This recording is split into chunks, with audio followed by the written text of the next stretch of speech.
isn't just a launch, it's a rebirth. Each of you here is part of a vision that started not in the spotlight, but in the silence. A silence many of us have known too well. SUITT and BOOT was born from that silence, from the courage to stand in truth and to transform in pain and purpose.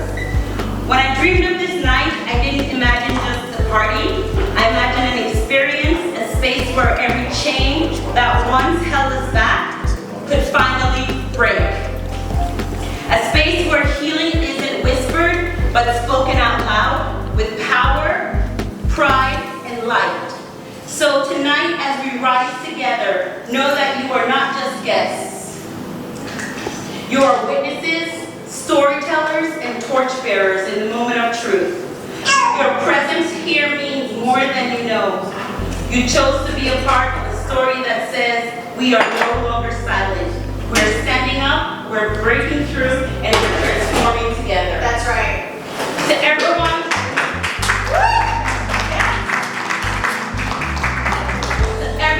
who made this vision real, my team, my supporters, my friends, my family, thank you. And to each of you here tonight, thank you for showing up. Thank you for believing and for rising with me. So let's suit up, let's boot up, and let's celebrate the power of truth, transformation, and the phoenix that lives in us all. Welcome to SUITT and BOOT, standing up in truth, transformation, and breaking out of trauma. That's right. We're going to do a couple activities throughout the night because we want this to be a safe space for everyone. Everything's going to be done anonymous. You do not have to put your name on it. But we are going to talk about different things tonight. It's all about trauma-based. It's all about difficulties, adversities, everything that we've gone through in life. Tashai, myself, Gianni, so many of us that have gone through that. So I'm going to pass out different cards for you guys. You're going to write it with a pen that you have in your goodie bag. Just let us know right now a trauma that you want to overcome. And that is on you. It could be anything. Relationships, parental, childhood, business, it doesn't matter. It's anonymous. Open up so that this is what the podcast is about. So that we can speak and we can help you guys on so many different levels. And the only way Tashai can speak thoroughly and fully is through your voices. So please help us with that. So I'm going to begin.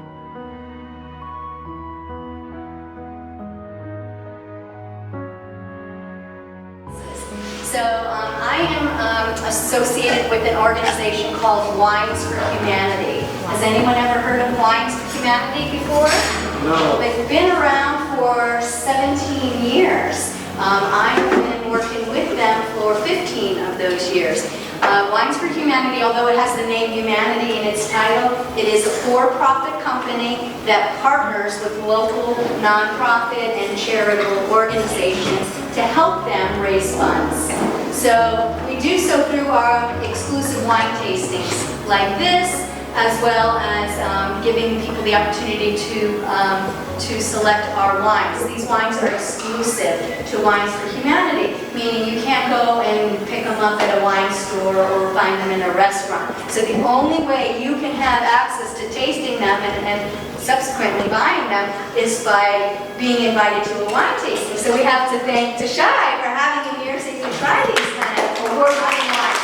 They are all award-winning wines from boutique wineries from all over the world. The founder of Wines for Humanity, he's a German man named Anton Steinhardt. He traveled all over the world educating people in fine wines. He came over to the United States and he passed through Ellis Island way back when, and he was just shocked at the amount of homelessness that he encountered. So he really wanted to come up with a way he can use his knowledge and passion for wine for helping those who are less fortunate. So that's how Wines for Humanity came to be. So in the 17 years that the company's been around, we have raised over $10 million. That's not some chump change, right? But what we normally do is it's quite different from any other wine tasting you will have ever attended, I assure you, because I focus less on the wine, believe it or not, and more on the useful, practical wine tips and etiquette. We cover everything from how to hold a wine glass properly, okay? So, for example, this is an example of how not to hold your wine glass. See that? This is another example of how not to hold your wine glass. This is not brandy, it's not a snifter glass. So then I explain, now that you know how not to hold the wine glass, we go into how to hold the wine glass, how to hold that.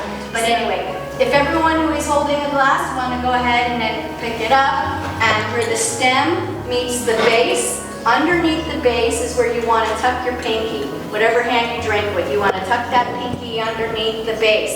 You put 3 fingers on one side of the stem towards the bottom. Big shout out to my fellow Scorpios in here. We do have a lot of them here, okay? And we have some birthdays that I do want to recognize from my fellow Phoenix. So first I want to introduce Gianni. She's a licensed mental health counselor. Her birthday was yesterday. Fellow Scorpio. Happy birthday, Gianni. November 1. That's her birthday. Gianni's also been so wonderful. She is going to be my in-house counselor throughout the journey of the podcast. We've recorded a few episodes already, so she's going to be my guide and she's going to be here through the journey. We also talked about Darlene. Darlene we stand for us charity. Darlene is also a Scorpio. Darlene, when is your birthday? November 10th. We also have Mr. Jeffrey. Jeffrey's my childhood friend. Him and Steve know each other. So Jeffrey, can you tell us, he's a fellow Scorpio, can you tell us when your birthday is? 7th. November 7th. And then we have another Scorpion in the house. Miss Jermaine. Jermaine is another lifelong friend that she's also a fellow Scorpion. So when is your birthday, Jermaine? November 10th. All right. And we have another Scorpion here, the Chef Ty. Over here, Mrs. Chef Ty over here. Chef Ty is also another Scorpion over here. He's another fellow Phoenix. So happy birthday. My birthday is November 5th. Do you need more light? No, I'm good. So how do you deal with unnecessary drama? I think what we have to remember is that we have the external, which is anything outside of us, and then we have the internal, that's all that we can control. And the problem with a lot of us is we think we can control the people in our lives, in our family, or our partners, or children, but that's a myth. We really don't have control over anybody. We only have control over ourselves. And the minute we start realizing, like, I can control my emotions, doesn't mean that we're going to suppress them, but I can label my emotions properly, I can emote them properly and effectively, or find a friend I can talk to who will honor me. Once we have ourselves under control, then you can be in the midst of the storm and learn to dance, okay? And that's what I've had to do through my trauma, because I'm supporting this journey here because I've had to come through my own layers of traumatic stuff, and that's layer upon layer and upon layer, and I had every kind of trauma just about. And the Lord has set me free from that, so today I'm here to support others to be set free as well. Okay, I pulled it out, okay? You're like, what? How do you deal with not enough sex? That's a great question, isn't it? How do you deal with your partner or in your relationship not having enough sex? I would say divorce. Oh my God. That's just me.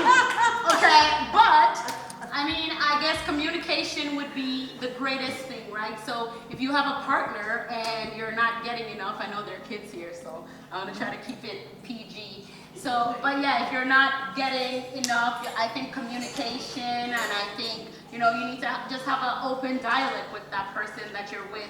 And if you can't speak to that person, maybe that's not the person you should be having sex with. I'm just saying. Try this one. Okay. Oh, wow. Oh, wow.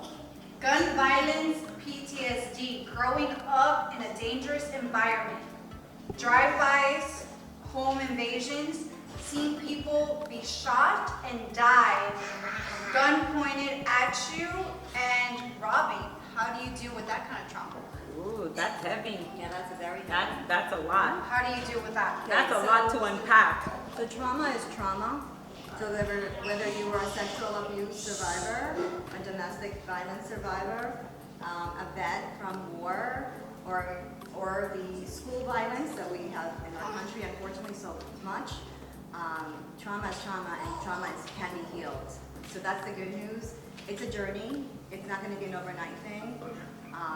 But it's going to be, the first step would be acknowledging you've got some trauma and finding a professional that can support you through that. There's a lot of trauma certified licensed clinicians, so you might want to find a licensed clinician that focuses on trauma.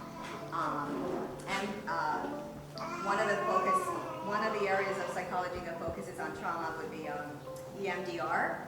They usually have very successful rates on helping people overcome their traumas faster than gun more violence? traditional. Well, again, trauma is trauma. It doesn't matter where it came from. Okay? All right, so And I do want to say that Gianni has been so wonderful. She's offering a 15-minute free consultation to anyone with the podcast and to anyone extended here tonight. You can get a private conversation with Gianni. She's at fearlesslove.net. Yes, and you can find her. Gianni is also an author. She wrote a book. Can you tell us a little bit about the book that you wrote and what that entails? Sure. The book is called From Love Trauma to Fearless Love, and it's about overcoming sexual abuse and narcissistic abuse trauma. So, and that's, you find it on Amazon, but you could just go to fearlesslove.net, and that's my website, so all the information is on there, including the free 15 minutes if you want to do like a calendar schedule yourself.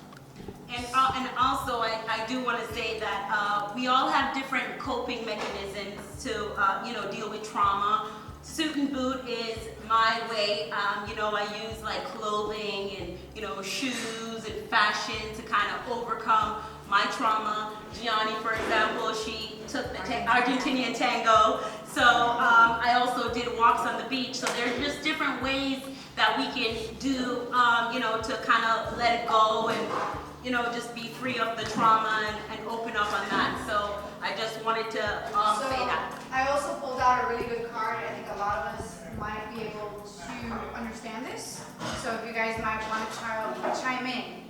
Childhood physical, emotional, and sexual abuse. How do you deal with that? What are the steps? And it's actually quite common. That's the thing. It's common, but it obviously doesn't get talked about a lot. It's the same thing again. Trauma is trauma.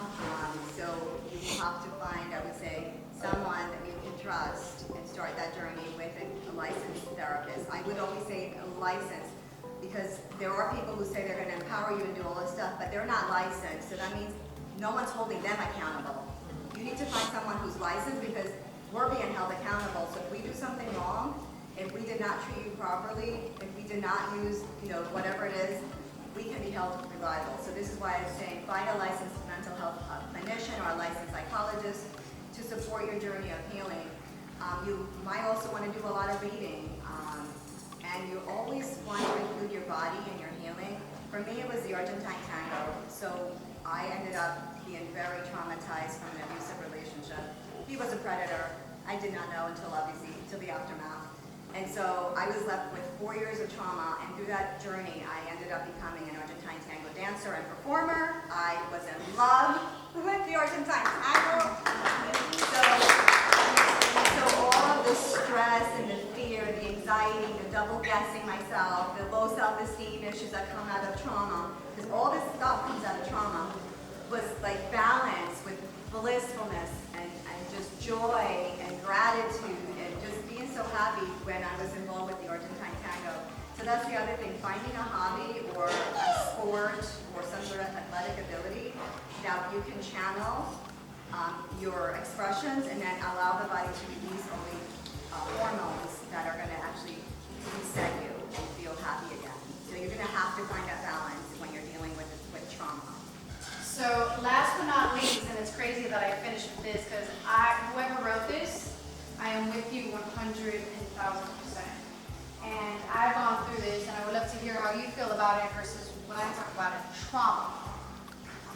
my mother, letting people in and trusting thoughts, not letting my mind stay in the past. We have talked about that. I myself have my own mother issues, and I have gone through my own relationship and trust issues as well. And a lot of times my mind is in the past because I always think about the positive of the past and not the negative.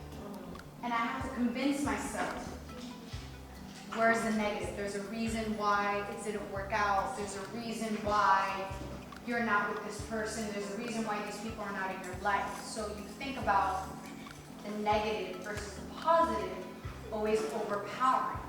So for me, I have my own, and it's incredible that I pulled that card, but for you, what would be an advice to tell us that we have the trust issues, that we need to forgive our mothers, we need to forgive what we've done in the past in order to be more present today?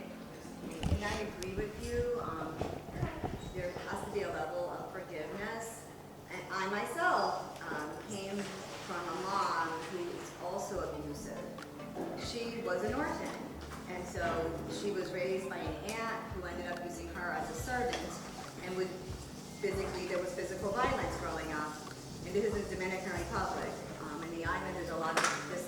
It's pretty common. This is not new. This is not news to any of us from the islands. So anyway, so she grew up in all that abandonment and violence. So she passed that on to us as well. So I had to go through a lot of traumatic experiences growing up as well. And I'm the oldest child, which meant I would stand up against her to protect my siblings. And you guys all know that, who are older siblings, we protect our younger ones. So I had to deal with the anger I had towards my mom, then the shame I had for rebelling against my own mother. That's a lot of freaking shame, though, yes. Because we love our moms, even if they're crazy, but we love them. Absolutely. So we still have to deal with like all that rebellion and all that stuff. Eventually we forgive ourselves, we forgive them, and you can end up eventually, if they're willing to like respect your boundaries, because you need to have boundaries, you can have a healthy relationship again with your mom. And because I am Christian, in the Bible, of the 10 Commandments, there's only one that gives us a blessing if we honor it. And that's the one honoring your parent, your father, your mother. The first commandment, the promise. Well, what happens if your mother is extremely toxic? How do you honor somebody that's toxic in your life? So at that point, the boundaries are, you probably won't see them or talk to them very often, or at all, let's just say. And that's okay. Yeah, and that's okay. Eventually, you need to recognize that you're not going to allow the toxicity back into your life. He's my ex-husband, my childhood sweetheart. He's here tonight, and whatever it is. So we've been through a lot together. We've been through a lot of trauma.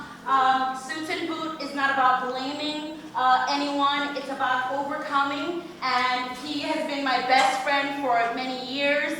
We divorced and everything. But once you've healed and you've overcome your trauma, you realize it's not about blaming the other person, because we have been through other childhood stuff. We all have our own things that we have to take through. So this is not about blame. This is about rebirth. This is about your healing and not passing the blame on anybody else. Because again, my high school sweetheart is here. We've been through a lot of forgiveness, bad times, good times, or whatever it is.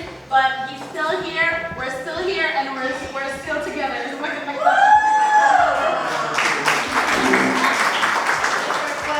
Please guys, open up, it's fine. Again, this is an open format. This is what the podcast is about. And yes, please. Why is therapy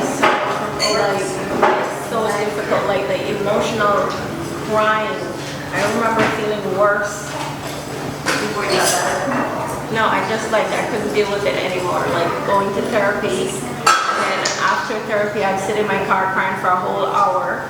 And then I'd go home, I was like, this is too much. Like, why is that process so difficult? Alongside trauma is grief. For those of you who experienced your traumas in childhood, you lost a good portion of your childhood, and that has to be grieved. If you lost the trust of a parent, that has to be grieved. And there are 5 stages of grief. We can go through them in any order. There's the shock and disbelief, which is where we get stuck and the trauma can set in because our brain is in disbelief. It's not even accepting what reality is. It's not, didn't happen, nothing happened here.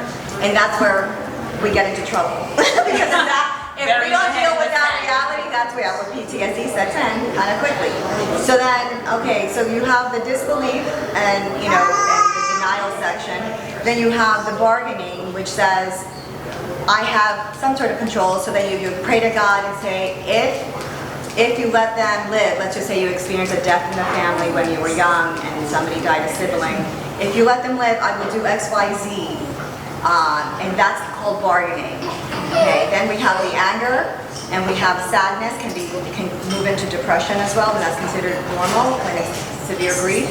And then eventually there's acceptance. But we will cycle through those 5 stages multiple times. There's layering. So this is why it's good to go to therapy when you have like complex trauma because it's taking a long time and you haven't dealt with it. Because you're going to go through the same things in a cycle and you're like, didn't I deal with this? But your good therapist will say, yes, but you're now revisiting this from a different perspective. You have so much more insight now. Yeah. So initially you're going to have a lot of tears and a lot of crying. So with that you have to pair it with a lot of self-care and a hobby that, as I mentioned before, that you love and you just have peace every time you're involved in your life. Okay? So it balances it out there. So Gianni, I have a question for you. I will open myself up and say I am a survivor of domestic violence. And when do you think it's the right time for a person to kind of forgive whoever hurt you, whether they just pushed you down or they gave you a black eye or they punched a wall, whatever the case may be? When it comes to domestic violence, when do you think is the right time to kind of forgive the person that did that to you? There's no need to rush, but I would say the sooner the better. But what is forgiveness is the question. Correct. Because forgiveness does not mean we allow the perpetrator back into our lives. It does not mean that at all. It could mean if you're married with children and the person has gone into, there's therapy for the person who's the persecutor, who's doing the violent work, they get rehabilitated.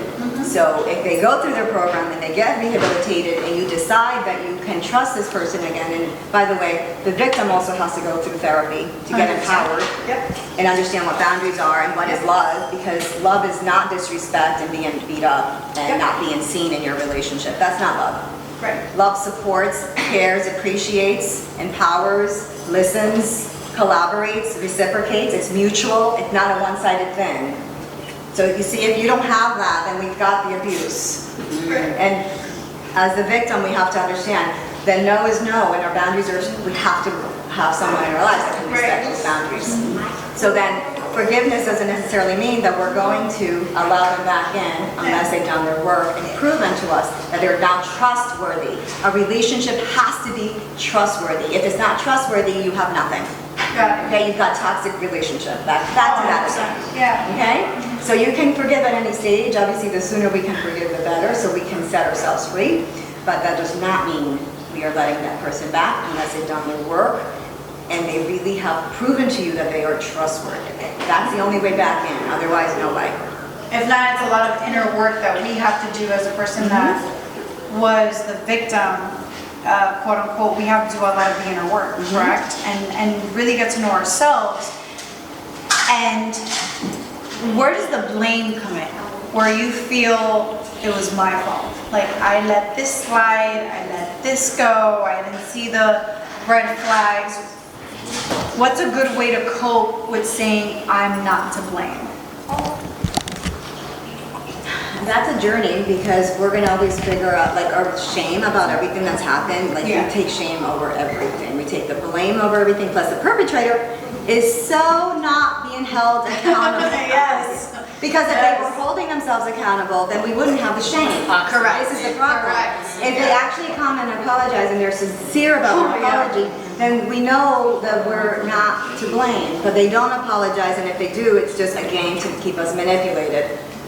So this is part of the reason why it takes us so long and so many layers of the shame for us to finally say, enough is enough, I did nothing wrong, and there's nothing wrong with me, and I am good enough, and I am worthy of love, and I am worthy of respect. 100%. But this takes time Yes. because we have so much blame and shame inside of us because the other person who was supposed to see us and meet us at love, they did not meet us at love. They met us at a place of control and power and control. That's all about power and control.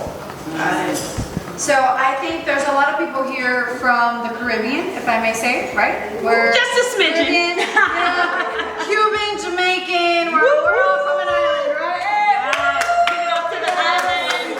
And I want to shout out to the people in the islands going through the hurricane and, you know, the survival and everything. I want to Our shout out brothers to and sisters Jamaica are and out there, brothers and guys. sisters. Yes. Our thoughts and prayers are with you 100%. right now. There's a lot of devastation in Jamaica, a lot of roads that are devastated, a lot of towns that are devastated. And so if you guys want to help with anything, there are different organizations that are out there. There's GEM. There are different organizations that we can go into to help to do relief. So, you know, let's help out our Yes, brethren absolutely. in Jamaica and whatever. Some parishes were devastated. St. Elizabeth, you know, Montego Bay, in some areas the roads were cut off, so they don't even have access to go home and everything, and they don't have canned goods and they don't have stuff. So, you know, remember our brothers and sisters in the islands going through Hurricane Melissa. So, you know, Yes. just So one of the things, aside from that, I mean, don't get me wrong, that was important. But so being from the Caribbean, you were raised Jamaican. You were Supposedly. I was raised Cuban. A lot of us from the islands. was raised. Gianni was but in New raised Jersey. Dominican, right? So a lot of Hispanics and Jamaicans Have a lot in common. have a lot in common. We have parental factors that are very strong in our lives. They want us to be a certain kind of way, and when we rebel, it's an issue, right? So to Shai, being a successful Jamaican woman. Am I successful? No, you're living and breathing, you're fucking, successful. I curse, I don't give a shit, I'm sorry. It is what it is. Don't quote me on that, but. Too late. I curse all the fucking time, it is what it is. Darn But it. my thing is, when it comes to the Caribbean, a lot of us are raised, especially the women, if I may say, in a very strict household, right? We have to uphold a certain type of identity, a certain type of reputation. We have to be the wife. We have to be the caretaker. We have to be a mom to those The that were cook. not raised correctly. The washer. The washer. We have to do so much. So, if I may ask you, which is one of the things that SUITT and BOOT is all about, as a Jamaican woman with a Cuban, I mean, I was not born in Cuba, but I was raised very Cuban, and we've talked about this before, and she was raised very Dominican, very strong backgrounds. How do you feel that a woman should really redefine herself?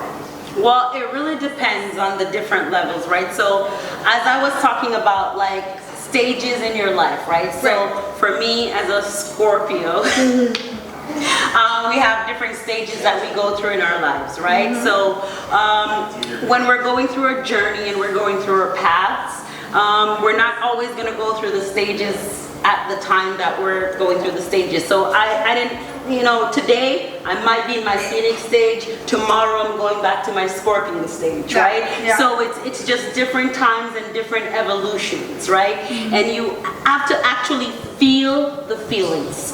Okay. Don't dismiss them. Because a lot of the times we want to resort to being silenced because that is our 100%. our Yep. default That's what we're stage, told. right? That's what we're told, that's Right. what we're built to do. Correct. So we want to go back into being silent, into whatever. I have a thing where I don't like to put my burden, so to speak, on other people. I don't like to, bother people with my problems. So I internalize, I keep it to myself. And then when no one is coming to rescue me, I'm like, oh my God, I'm so alone. But if you don't open yourself and let people know what you're going through, of course no one is going to rescue you, because no one knows that you need rescuing, right? So you have to vocalize, you have to open up, you have to speak up, and you have to speak on it, because people do want to help, people do want to be there for you. And it is a testament tonight for all of you that showed up. Thank you for being there for me, because this is a sign that you are there and you're present. And thank you, because I reached out and I asked for help and you guys showed up. Thank you. I want to introduce my family over here. This is Jackie, Corey, and Peter Gabe. They're my cousins. And this is my wonderful realtor, Nita. Nita is a wonderful realtor. She's there for me, there for us. And if you guys need any real estate things, it's where to go to. So I do thank everyone. I appreciate all of you guys for your help, for your assisting. Darlene, my wonderful, beautiful paralegal. She's my right arm, and she has been there. She sent out these invitations from the 754 number that are like, whose number is this? So yeah, so that was Darlene. So thank you guys, and thank you so much. I do appreciate everyone, and I appreciate your support, and I appreciate for you guys for being here. And I do want to shout out to my bartenders over here.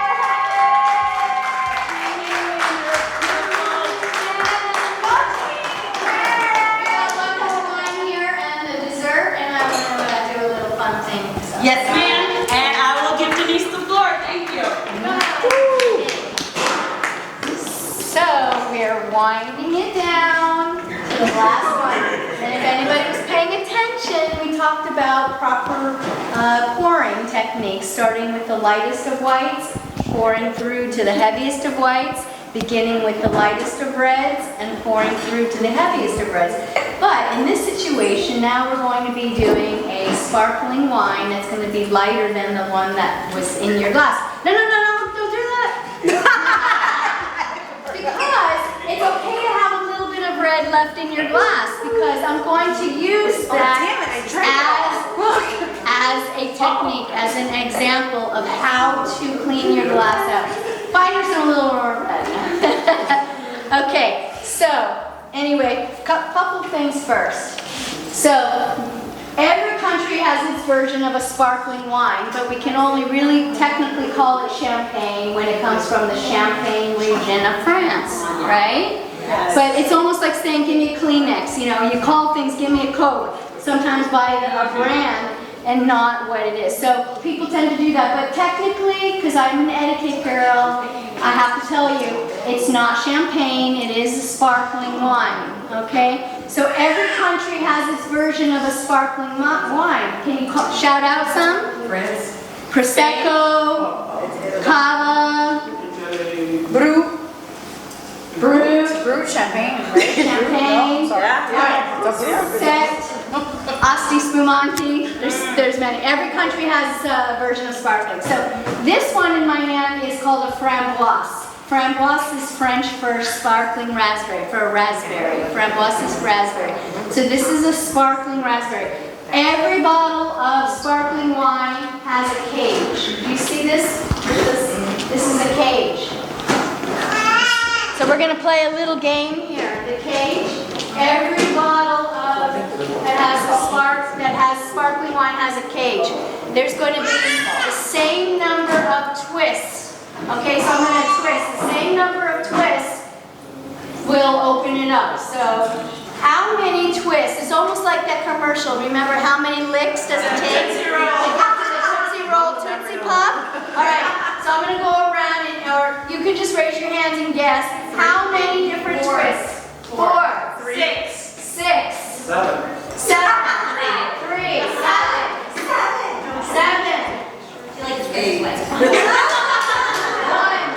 Price is right. 13. How many? 13. 13. 8. 10. All right.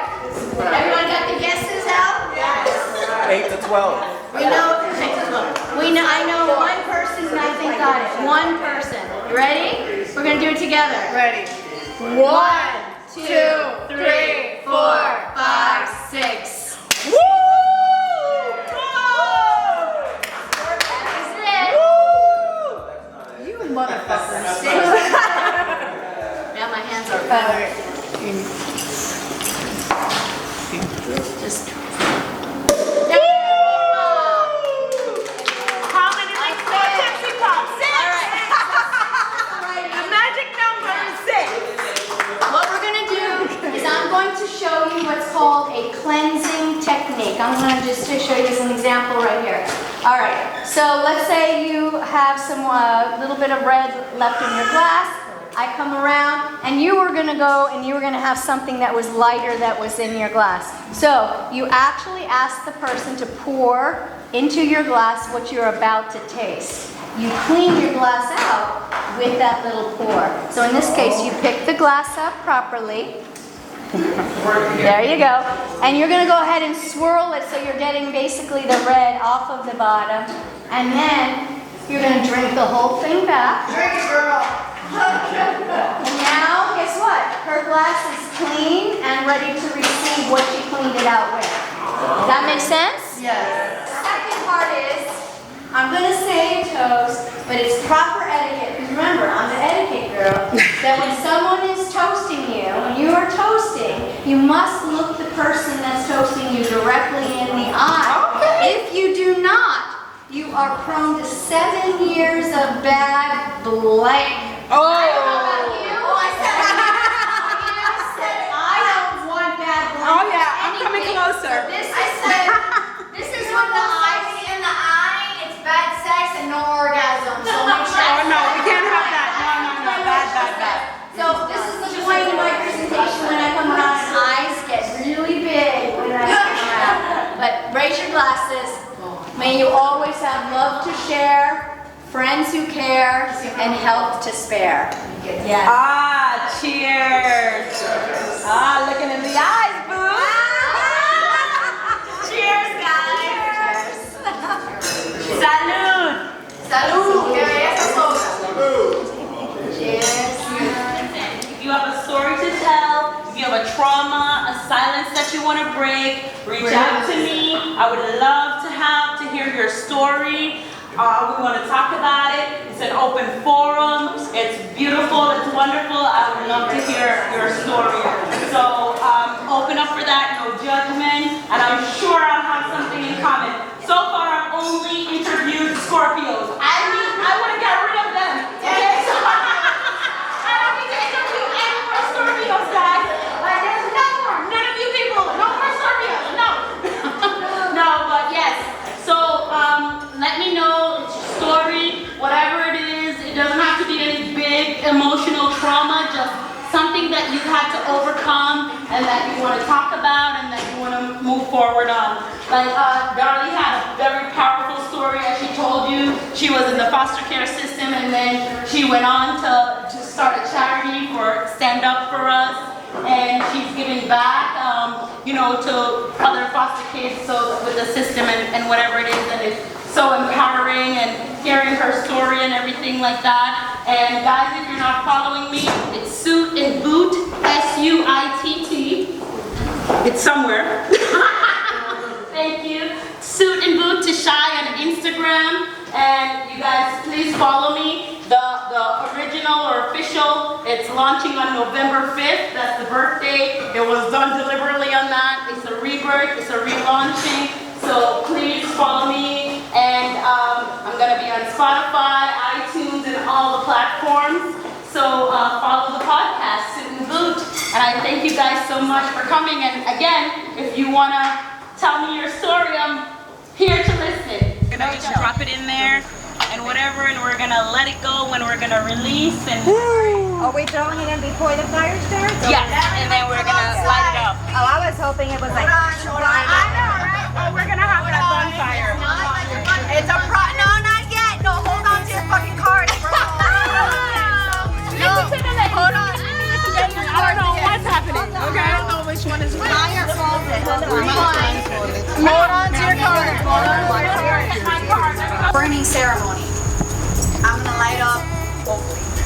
For you guys to burn it and let shit go. Okay? At the end of the day, it doesn't matter that what you want to let go. That's your inner being. That's what you feel that you want to let go. Okay?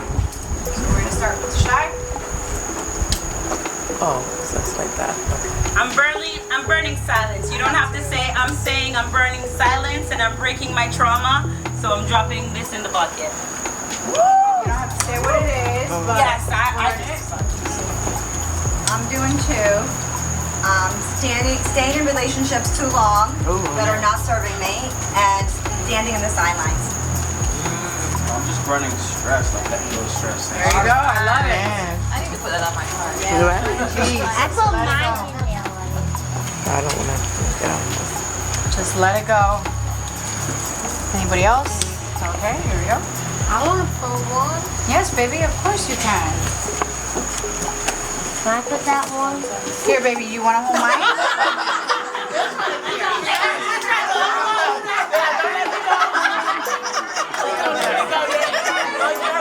Trying to hold me back. That's right. Here you go, man. Take mine. It's okay.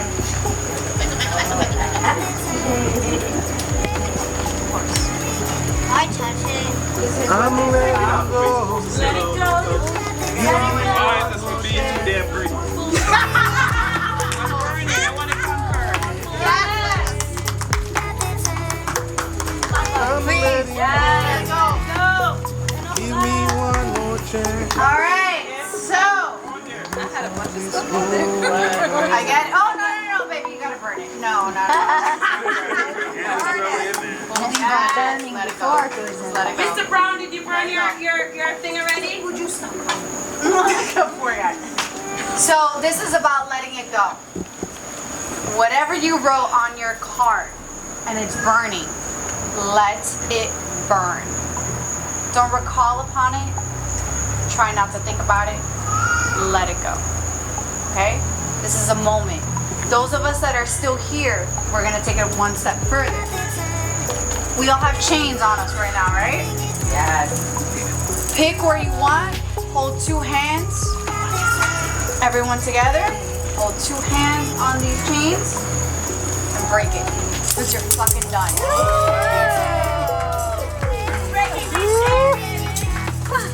you're done. Let it go. Let it go. Let it fucking go.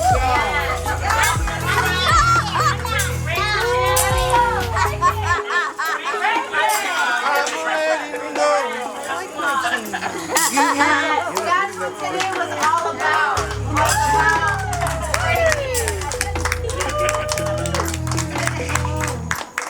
Breaking the chains, starting fresh, starting new. With a girl, break that chain.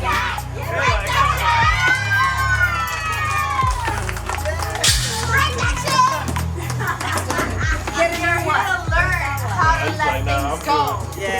Gianni is here to help anyone fearlessly offers herself to help everyone here. And together with Suit and Boot, those are waiting. We are here to suit and boot up. That's right. Standing up in truth, transformation, breaking out of trauma. That's what Suit and Boot is the acronym for. And we're ready to release the chains. We're ready to break the chains and release all And the let trauma. that motherfucking shit go.